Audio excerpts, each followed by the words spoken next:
Hi, everyone. Welcome back to another episode of South Asian Success, where we are talking to South Asians who are doing all kinds of things, building businesses, inspiring each other with culture and community at the forefront. I had the wonderful opportunity to meet Urvi Shah, and Urvi is the owner of Inner Serenity.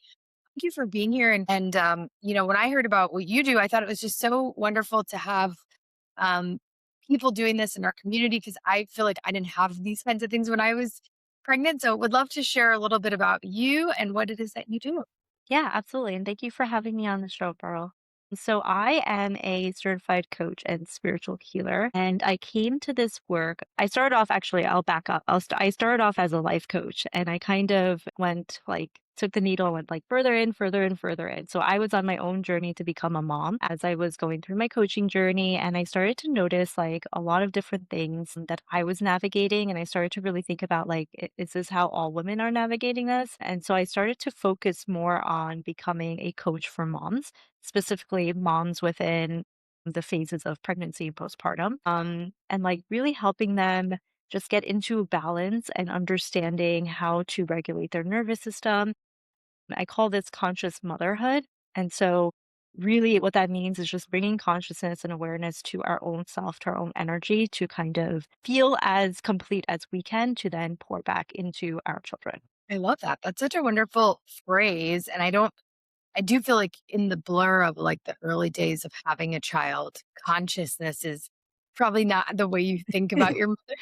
But I love that you put it that way because I think, you try your best to be like, present and involved. So that's such a wonderful phrase. So let's talk about you. Like, what was that moment, right, for you that you said, maybe it was your own journey, right? Beyond, and you talked a little bit about this, but what was that pivotal moment to say, this is the focus for me? Because obviously you've had different careers like many of us. What made you really hone in on this? What was some of the changes or things that you were seeing in the world? Yeah, so I went through so during fertility, we had like a really long fertility journey and we decided to go through IVF.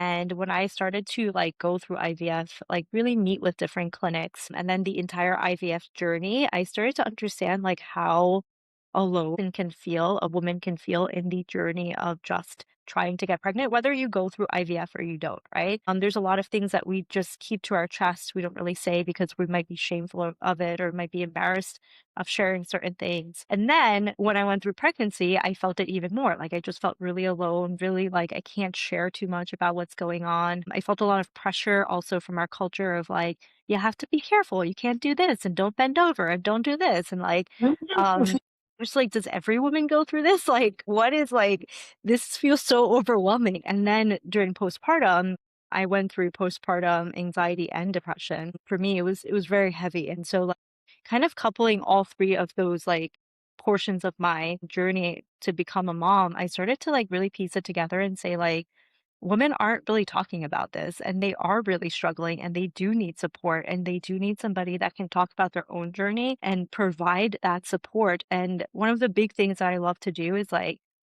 bring all of the resources together, whether that's mental health, whether that's, nutrition, fitness, whatever it is to feel better for a mom, because that's the other aspect of it. It's like, people are like, yeah, but there's all of these like resources that can help you. But it's like when you're overwhelmed and you're a new mom, like you don't have time to go out there to do the research, right? And so Yeah. I like to just, have like resources or people that I know that are good at what they do to then give to the moms that are like a part of my support group or that. Yeah, I mean, I totally remember being a mom and, not too long ago, like 8 years ago, or maybe being pregnant 9 years ago. And I didn't know like about communities or like places to go. And I think I totally relate to like you're not allowed to talk to anyone about it in the first 3 months or whatever, because there's so much, uncertainty at that point still. And there was this feeling of like you're going through this journey alone. And I even remember like being so tired at work I would have to like take a little nap every single day because I was exhausted in my first trimester, but you couldn't talk about it. You couldn't openly discuss it. Mhm. Luckily, my sister and I both were pregnant at the same time. So, like, I did have a little bit of someone in her, but similar to you, she also went through the IVF journey and she actually wrote an article about it because I also think in our culture, people are like, don't talk about, you don't talk about the troubles, but that's not necessarily true anymore. And it's not necessarily even healthy anymore. So, Mhm. that you're doing this. I think there's okay, so like kind of a deeper question, right? There's a lot of pressure for modern moms, right? To be successful in everything that you do and to make it look really good. And like, we have all this like, social media kind of coming at us too of these perfect lives. I'm curious, what does success look like for you today? And how are you helping women, South Asian women, navigate like all the challenges, right? Work, life, family, balancing, and, I guess keeping a bit of your own after motherhood. Yeah, so for me, I really had to ask this question to myself a few times. And I think, I'll give you the answer as of today of what I think of it because I've went through iterations of it through my journey. But I feel like I've really taken the pressure off and kept and am keeping things simple right now. So for me, success is when I can keep things simple and I can take care of myself and I feel good from inside. So like my internal world, like my inner world is feeling complete and whole, that's when I know that I'm successful. And if that means for today, that means that I need to like sleep a little bit longer or I need to, go for a walk, whatever that means. Like it's really like focused on me and like my well-being. Because if I can be complete from inside, and what that really means is like I feel good from inside. If I can feel good from inside, then I'm able to tackle anything else in the external world. And so that's kind of my compass, and I keep it simple. I am an overachiever, and I love to do a million things at once. And I've like really like started to pull things off my to-do list and like projects I'm like really excited about, and I'm like, okay, like that can wait. I've also understood that there's chapters in our journey as a mom, right? And so very early on, like it like we have this pressure of like we just got to get back into everything. Like we had the baby, like let's just do everything. Let's take care of our mental health. Let's take care of our fitness health. Let's take care of our spirituality. Let's like have like a job and be ambitious at it. Like all of the things, right? Let's have another like passion project on the side. But it's Yeah. there's chapters to all of it, and so you need to check in with yourself as to like, do you feel like you're overburdening yourself or like you're going to burn out by doing so much, or do you feel good about it? There's people that can do all of it and they don't need the chapters, but I've understood for me at least, there's chapters. I don't need to do everything right now. There'll be a moment in life when I can pick something else up and I will have the time for it. And I think that goes back to kind of what I teach in conscious motherhood of being present for yourself, but also being present for your kids. And so my son is 2.5. And like, I think about it, like, I really want to be present in his life right now. Cause when he grows up, like, he's just not, he's going to have his own life. He's going to have his own activities. And I'll have the time back to myself to pour into other things that I want to do. I love the concept of chapters or seasons of your life. I mean, I don't subscribe to it very well. I think, like many overachievers, I'm like, it's now or never, which is not necessarily, probably the best way to live. But, I don't know about you, but for me, passion, like doing my side activities or my creative activities, gives me a boost of energy and a boost of confidence that helps me. But it is hard to balance the time, right? Like you've got to do it. I love how you talk about conscious motherhood. And when we talked previously, you also talked about like nervous system regulation. I've been hearing a lot about this in the world, I want to say. And I think this is something like I need to practice, I need to work on because even with my fun side stuff, I'll end up burning out some nights because I'll just like work too late or whatever. I won't catch up on my sleep because I'm enjoying what I'm doing. I'm having fun. But that, the life of a parent is like I'm still up at 6 a.m. to go and do the thing. So I'm curious if you can talk a little bit about what is nervous system regulation? How does one even do it? And like I hear about it, I don't know about the tactics on this. So I'm kind of curious on the practical, like sort of techniques. Yeah. So we do it every day and we don't know that we're doing it actually. Okay.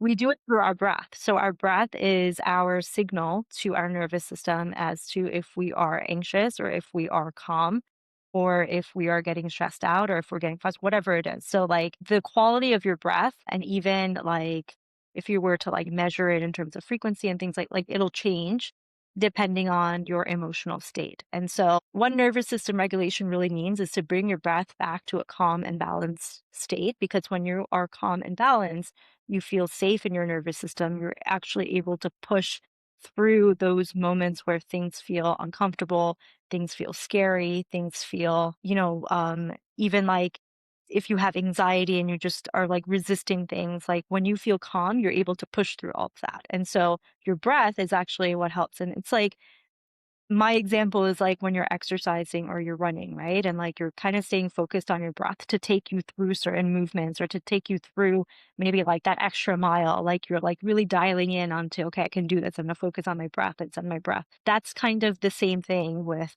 system regulation. So the reason why it has become such a buzz is because there's a lot of science that's going behind certain spiritual ideas or ideology of like when we say like as within so without, right? Like we say like what's going on inside of us is what's going on outside spiritually. Science is now backing that up with understanding that that's related to our nervous system and then that's related to our breath, right? So when we can actually get to a place where we're calm and we are balanced through our breath, we're actually able to get to higher states of consciousness as well.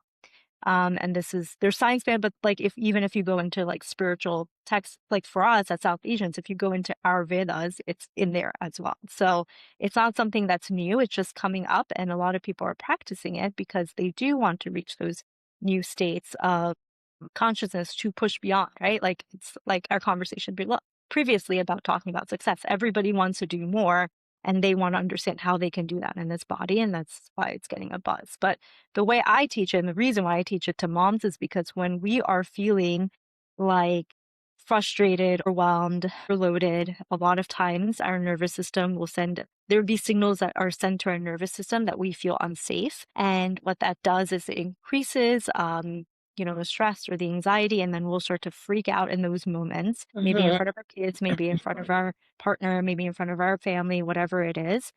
And then we'll have the guilt afterwards of like, why did I do that? And so it's to stop that feeling of the guilt. It's to say you are in control of it. So when you feel that pressure coming up, just pause, breathe a little bit, maybe even take yourself out of the room, and just take a moment to breathe, get back into a calm, balanced state, and then go back and like face whatever it is you're facing. Yeah. Okay. That's great. And I mean, I feel like there are moments in motherhood. I remember this day vividly, right? It's like something happened at home. I can't remember exactly what the problem was. We had like a big outburst from one of my children. It was like emotionally draining for all of us. And I had to go to like a doctor's appointment. It was so like I had to leave that scenario and go to the doctor's appointment. It was like very awkward, very abrupt. And I remember I didn't get over the feelings. And I got to the doctor's office. How are you doing? And I'm like, my gosh, like I'm like a hot mess right now. I just feel all these like emotions because I didn't have like a minute to come down or step away from it. So I definitely can recognize like taking a moment to step away, or even for like sometimes the kids, like taking a moment to go and do something else. But yeah, that's a great like technique, right? If you can't, obviously in that scenario couldn't. But I'm curious too, if you think about the blame game narrative, like we often carry that guilt, right? So, like, not only do we feel bad about what happened in that scenario, we then feel bad about, like, did we contribute to that? We go down the rabbit hole, so to Yeah. speak. And I think with mothers, I'm going to say, like, there's always, like, I'm always reevaluating, like, oh, I could have done this better. I could have done that. So, how do you help women shift that perspective and that control to actually see like, hey, maybe this is not a moment of guilt, right? Maybe this is not a moment for guilt. This is a moment for learning. How do you help people shift to that perspective or talk through guilt, right? How do Yeah, you? so it's reframing it. So I feel like as moms, like the guilt never goes away. Like it's like we work on the guilt and we work on releasing it and maybe we go to therapy and we talk about it and then it's like there it is again and there it is again, right? And so it's about building that like muscle in ourselves or within our mind to reframe that thought of that guilt. Mhm. And then also just doing the thing. So like sometimes we might feel guilty about something and we go back and forth of like very good example I can give you is like my son. Now that he's a little bit older, I feel more comfortable going out and leaving him on his own with like, babysitter or whatever. But then I feel the immediate guilt of like, is he going to be okay? Should I have done that? Like all of these like should questions start to come in, right? And I sit with myself and I'm like, nope, but you need this time because if you don't take this time, then you're going to be like overburdened and then you're going to go to him and you're going to be frustrated.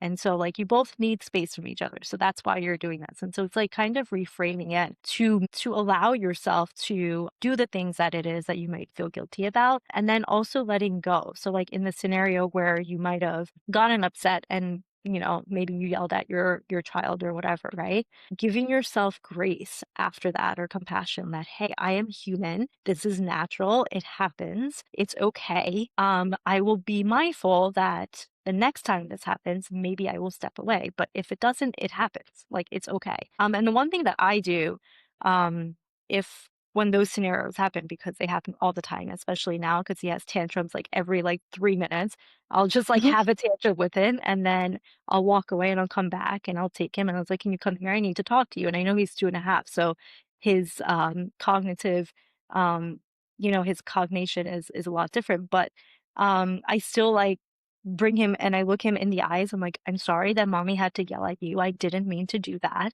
That's not the way that we behave," because I'm trying to build in him as well that, "Hey, you can have a tantrum, you can get upset, you can yell, but then make sure that you're apologizing to the person or make sure you're owning your own actions, right? Like I didn't Mm. mean to do it, so let me apologize for it. Now I'm owning to that. Like I'm owning the responsibility of that. I'm very mindful of doing that now of like, okay, like so he knows that hey, okay, I might like blow up, but then I'm gonna go and apologize and say I didn't mean to do that. I'm owning up to this and I'm sorry about it. Yeah. Yeah. And I mean, having that dialogue, even at 2.5, right? It's going to teach them how to have that dialogue back. And this is obviously, we're not here to talk about how to parent your kids or how to, but it's really like your own regulation techniques will rub off on your children, right? And they'll see how you do it. They'll see how you kind of maybe talk through things or take a moment and come back. So I love that. I love to hear that. You also have a podcast, Soul Diaries, and it's all about discovering inner serenity. You've also published a book. Yes. How do these projects allow you to like support people in different ways? And what are you seeing? Do you like the root book or is it like the podcast or is it a both? And I'm kind of curious, what does your audience resonate with? Yeah, so the podcast came very early on. So it's been about 6 years since I've had my coaching practice, and the podcast came like maybe a few months after I opened Wow. my coaching practice. Okay. And it was really more of a passion project because I always wanted to have a space that I could share my voice and my story and my journey. And the podcast felt like the best place. I never had the intention of it to be like I would have guests on it, or I would do like different things with it. It was always like something for me, but it's grown. It's definitely grown. And I feel like, originally it was a space where I would share my own experiences going through my own spiritual journey, what like spirituality meant for me, and like how I'm seeing shifts in myself. And now it's kind of grown to a place where I really share more about, like, especially for moms or parents, where I share more about like just regular day to day stuff that a South Asian mom could be going through, or any moms could be going through, different topics like that. And so, um, I actually feel like there's been an evolution of the podcast since I started to later. Great. And I definitely feel people resonate with it on different aspects. The book, also very similar story. The book was never supposed to be a book. It was actually my journal. So when I was going through my journey, especially through IVF and then pregnancy, I had a journal. I would write in a journal about like what I was feeling, and then I would have like these like divine downloads. So like I would have downloads from like spirit, kind of guiding me through certain scenarios and like what I should do and what I should focus on, and I would write it in my journal. And one day, I think it was postpartum, maybe like it was like a month after postpartum, or maybe no, it wasn't postpartum. Sorry, it was when I was pregnant. It was right before. It was like 2 months before my son was born. I couldn't sleep, and I just heard like you need to publish this book. Like you need to start writing your journal into a book and then publish it. I was like, why? Like this is so personal because there's a lot of personal things in there that I wouldn't want to share with the world.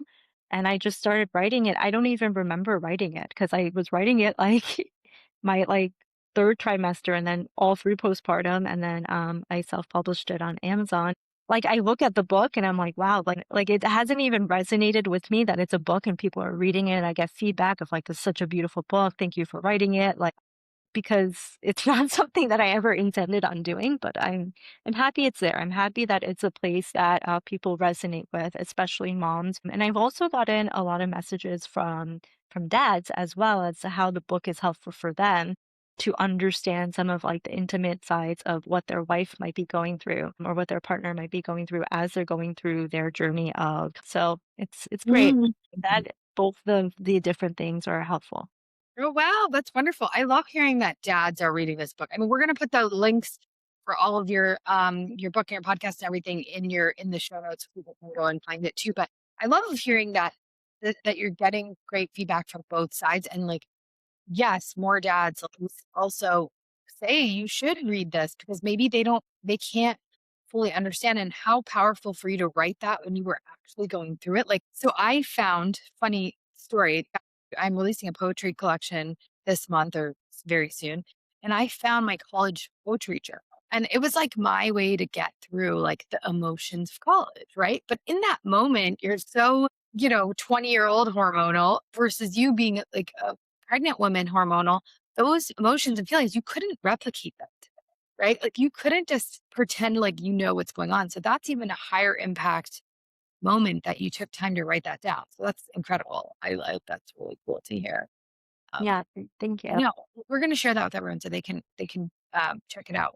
Let's talk about. We'll just shift a little bit. Like, the medical system, especially in the United States, I feel like we're just so focused on like physical body wellness. What is in the literature that I've read like recently? I don't know. It's very much like cut and dry, right? There is no room for analysis and understanding, but still we find I think pregnancy fertility is one of the like hardest areas to fully grasp and understand. So, how do you sort of help women advocate to go beyond that, right? To understand and support their mental health, their emotional health, their physical health, like all the things when your doctor might say, like, oh, you don't necessarily need it. Like, you did this little survey. How are you feeling? Oh, you're fine. Okay, good. You don't really need it. No, I'm sorry for those that haven't had a child. Like, after you have a child, they make you do these like little surveys to check on depression. But like, it's a quick little 5-question survey. It doesn't get into anything deep. So I think it's great that you offer these services. How can women start to become more aware or an advocate for their own kind of needs during these periods? Yeah, I think it starts with the awareness of knowing how you feel yourself. So a lot of times I feel like we numb it out or we just don't like really admit to ourselves that we're feeling that. It's like we're fake it till you make it kind of behavior, right? Yeah. Like, no, that's fine. That's not me. Like, I don't need that. Like, I'm okay. Like, everything's okay. And we'll just like push, push, push, push, push. And the second part of that I want to say is like we also as women, especially within the healthcare system here, we're never taught to ask questions or never taught that we could do something like that, right? Especially within our culture in general. We're as women or as girls, we were always told, like, don't ask any questions. Like, it's okay. Like, everything's okay. Like, we didn't ask questions, right? We just kind of took it as is. And so going to the doctor was always like, and I remember this as a little girl, like whatever the doctor says is right. You don't need to question the doctor, like just follow what the doctor is telling you to do. And one of the things that I try to explain to women is like you have this thing called intuition. So you know within yourself that if somebody is saying doesn't resonate with you, to ask more questions, or if you feel uncomfortable about something, ask more questions, or at least say, hey, can I go back and think about this before actually going through a procedure or going through like medication or whatever it may be? Because that, I mean, both men and women have the intuition, but women's intuition is so much more stronger because that intuition is to be used when we are mothers as well. Mhm. That's what connects us to our child. And so that intuitive power that we have, that intuition that we have, can be used to bring um, awareness into situations where we feel uncomfortable. But then to also advocate for ourselves, to feel confident to say, "Hey, I'm not comfortable with this. I need some time to think about it." And it's scary. I know I had to do it for myself. I'll share a story. So when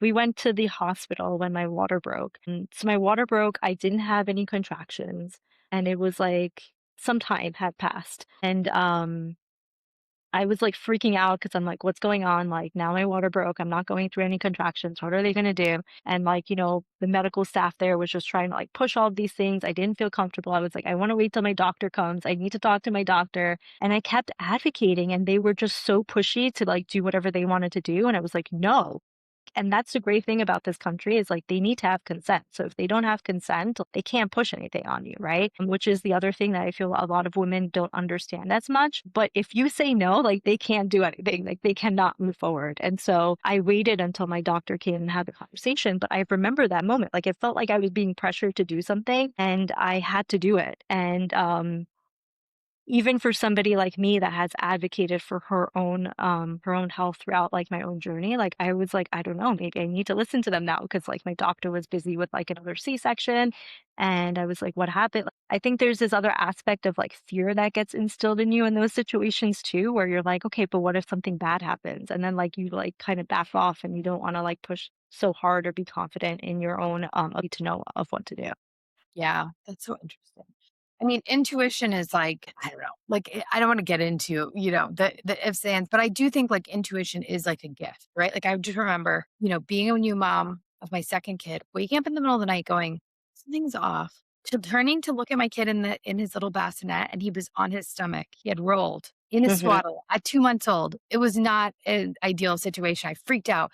How on earth did my body know that was happening? Is Yeah. bizarre. You can't explain it, right? It's just something else beyond. And, my husband was like, what? Like he's 2 months old. He can't roll. And then lo and behold, he was rolling, So, we didn't, it's hard to believe sometimes those scenarios, but they are true. And when people say go with your gut, lean into your intuition, there is something there. Okay. So let's talk about, kind of something to wrap us up with. If somebody's listening today who's going through a challenging chapter of motherhood or career or, the journey, navigating the journey, what's the most important step that they can take for themselves to move forward today? I think the number one thing is just to bring awareness as to how you're feeling right now in this moment. And there are a few questions that you can ask. The first one is, how am I feeling right now? The second one is, how do I want to be feeling right now, to kind of check if how you're feeling is what you actually want. And then the last question is, what would bring me joy in this moment? And I think those three questions, like I practice those almost every day. I call them like my daily like design questions. And it's something that I got from Gabby Bernstein. So I can't even take credit for it. But like ever since I started practicing it through IVF to now, like I have seen such a big shift in my life of like just knowing of like where I am, where I want to be, and how I can like just introduce something very small that'll just make me happy right now. Yeah. And sometimes it's chocolate. Even. I'm just Yeah. Sometimes, or coffee or a bagel. I don't know. yeah, something I know. Well, thank you so much. Okay, this was really insightful. I mean, I love hearing your story. I got to meet you before, but I didn't even get to dig into all the elements. Excited to share your work and your book and your podcast with the audience. So thank you so much for being here today. Thank you for having me on your show. Thank you so much. It was wonderful. And for all the parents navigating, all the challenges, please reach out to Urvi because she's got some wonderful resources. And I hope you'll be back for another episode of South Asian Success very soon. Take care. Thank you for listening to South Asian Success. If this episode resonated with you, we hope that you'll share it with a friend or someone else who could resonate with it as well. And if you love what we're doing and building, please do rate us on whatever podcast method you stream on. Any reviews will help us grow and improve this platform. And if you are interested in joining us or talking more about your journey, please be sure to reach out. Take care.